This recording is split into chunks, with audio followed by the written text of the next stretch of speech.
2월 중순부터 6월 중순까지 영업 시간 영업 금지나 영업 제한을 당한 분들한테는 좀 피해 지원 별도로 추가를 해주고, 그다음에 여행업, 공연업, 전시업, 뭐 영화업 이런 데 다 망했잖아요. 힘들었잖아요. 그런데 또 좀 추가 지원해주고, 지자체는 저소득층들에게 또 추가 지원해주고, 그러면 보편성, 신속성, 형평성이 다 맞게 되는 겁니다. 그러네요. 그래서 모두에게는 일정한 금액을, 더 어려운 분들은 추가로 더 주고, 그렇죠. 모두에게 일정한 금액 빨리 신속히 발효주고, 어려운 분들에게 추가로 더 주는 거면 약간 선별하니까 시간이 좀 걸릴 것이고, 그렇게 해서 그걸 7월, 8월 안에 다 쓰게 만들면 경제 확 살아나죠. 그렇죠. 자영업자들도 소급 적용이 애매하게 이번에 잘 안 됐는데 소급 적용 받은 거나 비슷한 성과가 생기겠죠. 피해 지원을 받고 재난요금을 다시 똑같이 받고 경기가 살아나고 게다가 매출이 급증하고. 아니 이렇게 쉬운 길이 있고 국민들이 명령하는 길이 있는데, 아니 정세균 전 총리님이 그랬잖아요. 이 나라가 기재부의 나라이냐고. 아니 이거 하나 제압을 못합니까? 기재부를 우리 국민들이 선거로 뽑은 적도 없고, 우리는 대통령을 뽑았고 국회의원을 뽑았어요. 그 사람들에게, 그리고 민심이 준엄하게 2차에 4차는 선별로 했으니까 5차는 전국민 재난요금을 주자는 민심이 여론조사, 각종 여론조사 우세한 거로 나옵니다. 그 여론조사도 제가 여러 말씀드렸잖아요. 보편이냐 선별이냐 그러니까 우리 국민들 마음들이 착해요. 그래도 어려운 사람 선별해서 더 주자. 거기에 표가 상당히 간 거예요. 그렇죠. 근데 이 여론조사를요, 온 국민에게는 보편적으로 주고 더 어려운 분들에게는 추가적으로 선별해서 추가로 더 주고, 그 얘기를 해주고, 이거에 대해서 찬성이나 반대냐면 저는 거의 90% 이상이 그럼 이거 찬성이다 그럴 겁니다. 보편이냐 선별이냐 양자택이라니까 보편이 한 50, 선별이 한 40 정도 나온단 말이죠. 예를 들면. 근데 이걸 합쳐서 한다 그러면요, 훨씬 많은 국민들, 거의 압도적 다수 국민들이 이걸 찬성할 거고, 다만 재정 문제에 걱정을 할 텐데, 이번에 재정 문제도 해법이 나왔잖아요.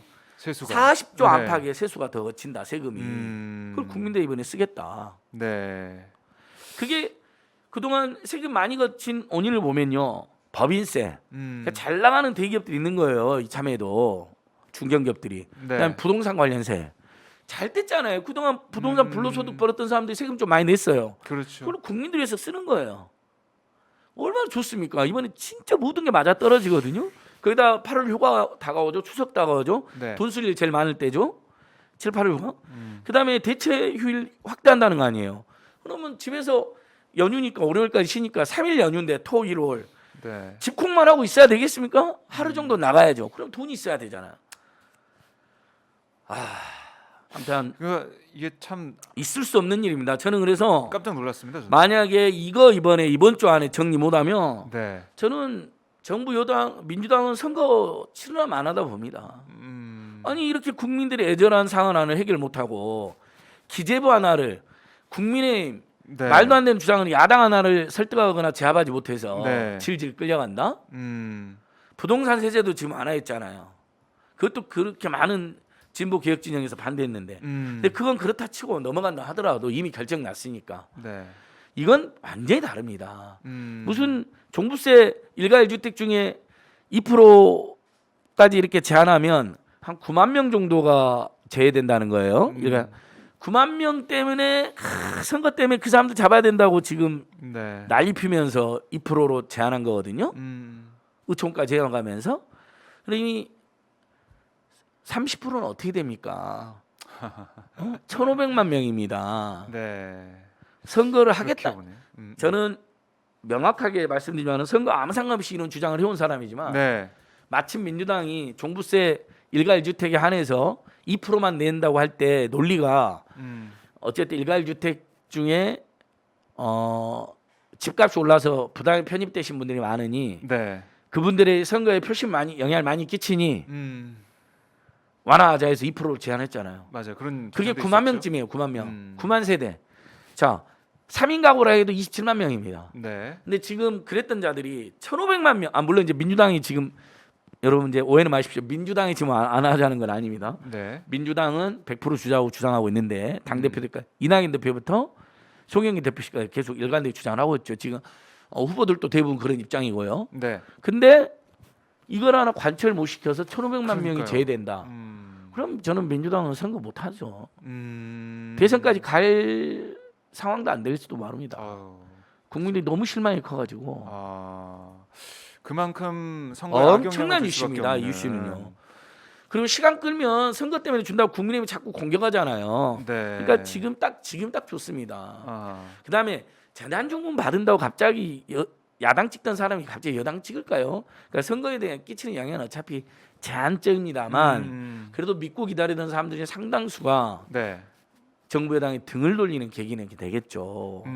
여기 얼마나 어리석은 결정입니까? 그 선거에 지든 말든 아무 상관없다고 생각하는 기재부는 어떻게 보면 국민의힘이랑 네. 기재부 일각은 맞아요. 이 사람들 코드가요. 지금 보니까 김동연도 그래서 야당 후보로 나온다고 그러잖아요. 맞아요. 현 정부 경제부총리까지 한 사람도. 왜? 국민들한테 돈 쓰는 게 싫거든요. 그걸 도덕적이라고 생각하거든요. 시혜적으로만 보는 예, 것 같아요. 시혜로 보고 자꾸 국가만 부강해져야지 왜 국민한테 자꾸 돈을 쓰려고 하냐. 네. 가계부채가 2,000조 가까이 되는 것은 신경도 안 쓰는 자들이 국가부채 GDP 대비 45%쯤 됐다고 난리 피우는 거예요. 네. 국가부채 GDP 대비 지금 100%입니다, 여러분. 100%. 이게 더 무서운 일 아닌가요? 국민이 없으면 국가도 없는 거예요. 그렇죠. 국민. 예. 근데 국민이라는 말로 다 묶이는데 왜 30%만 제외하고 이런 식으로 또 국민을 나누는지 같은 국민인데 또 세금 많이 내는 사람이 어떻게 보면 소득이 많은 사람들이잖아요. 폐업 중소상공인들 폐업 지원금 드립니다. 이게 뭐냐면 중앙 정부를 보조해서 더 어려운 분들을 선별해서 그렇죠. 형평성에 해주는 거예요. 네, 네. 이번에 그렇게 하면 되는 겁니다. 그리고 부자들이 세금도 많이 내는데 매번 모든 지원 때마다 배제하면 부자들도 기분 나쁘죠. 부자들도 고생 같이 했잖아요, 이번에는요. 네. 그러니까 코로나19 이 사태는 모든 국민이 다 맞은 건데 다 막다트린 건데 이렇게 차별적으로 지원하고 차별적으로 대하면은 예. 말씀하신 대로 기분도 나쁘고 좀 이치에 안 맞는 것 같아요. 근데 이제 부자들 중에도 이런 사람도 있어요. 우리를 왜 주냐? 가난한 사람 더 줘라. 네. 오케이, 그럼 그런 사람 기부하게 하면 됩니다. 그렇죠. 아니 본인이 안 포기하면 받아도 돼요. 되고. 네. 그때도 본인이 신청 안 한 사람은 포기했어요. 네. 고위공무원들 당시 많이 포기했어요. 그렇죠. 그렇게 하면 돼요. 포기해서 정부가 그 돈을 가난한 사람 더 주게 만들면 되고. 네. 그다음에 많이 받았다. 기부하면 돼요. 그렇죠. 그러니까 그 돈은 신용카드 포인트는 지갑으로 오면 쓸 수밖에 네. 없잖아요. 동네 자영업자 가서 부자도 막 쓰세요. 선심 쓰시듯이 써도 좋습니다. 음. 내수경제 활성화되니까. 네. 대신 자기는 원래 받을 생각 없이 줬으니까 만약에 4인 가족 기준으로 120만 원을 받았다. 지금 1인당 30만 원이 나오니까요. 110만 원을 기부하면 되잖아요. 예를 들면 동네 어린 저도 맨날 동네에서 기부하는 데가 독거노인 지원센터, 네. 아동 청소년 복지기관 이런 데는 지금도 돈이 부족해요. 특히 최근에 제가 기부 계속하고 있는 데가 세움이라는 단체인데요. 네. 부모님 한부모 가정이나 부모님 같이 살는 가정이었는데 한부모님이나 부모님 두 분 다 감옥에 가버리는 경우가 있어요. 네. 아이들 어떻게 합니까? 전국에 15,000명 정도가 그렇죠. 아이들이 예. 부모가 감옥에 가 있는 아이들이 전국에 15,000명 있답니다. 근데 할머니 할아버지가 있으면 괜찮죠. 할머니 할아버지 대부분 키운대요. 네. 할머니 할아버지 없는 집이 문제래요. 일부는 삼촌 이모네 집에서 키우는데 그것도 쉽지 않겠지만 대부분 보육원가 아니면 심지어 몇백 세대는 아이들끼리 살고 있대요. 예를 들면 중학생 하나 초등학생 하나 살고 있는 거예요. 아이고. 이것만 돕는 NGO가 있어요. 네. 세움. 네. 아이들을 부모님은 비록 뭔가 잘못해서 감옥에 있지만 아이들은 죄가 없잖아요. 아이들이 이 세상에 바로 쓸 수 있겠다. 세움. 거기에 지금 저희가 이번에 500만 원 기부를 준비하고 있습니다. 뭐 여기저기서 네, 뜻 있는 네. 분들 돈까지 이제 모아가지고. 아이고. 일면 부자 선생님들은 이제 부자들 중에도 난 받기 싫어하는 사람들은 받아서 그런데 기부하세요. 괜찮아요. 그러니까 다 윈윈이잖아 이렇게 되면. 네. 그러니까 굳이 이거를 나눠 살 필요가 있는 생각이 들고 물론 이런 얘기는 합니다. 정부에서는 이렇게 70%까지는 주고 나머지 30%는 신용카드 캐시백으로 주겠다. 그것도 말이 안 되는 게 네. 자, 신용카드 캐시백은요. 네. 신용카드 사용액을 4분의 2분기 그러니까 4, 5, 6월 달보다 2분기 7, 8, 9, 4분의 3분기에 100 뭐라도 더 써야 돼요. 100만 더 쓰면 그중에 10% 10만 원만 주는 거예요. 그렇죠. 200만 예, 더 예. 쓰면 20% 주는 거예요. 네. 20만 원 주는 거예요. 근데 우리가 이 정책도 좋은 정책이라 제가 지난주에 말씀드렸잖아요. 맞아요. 성공률 대박 예, 잘했다고. 이건 전국민 재난지원금과 보조했을 때만 보조했을 좋은 정책인 거예요. 때만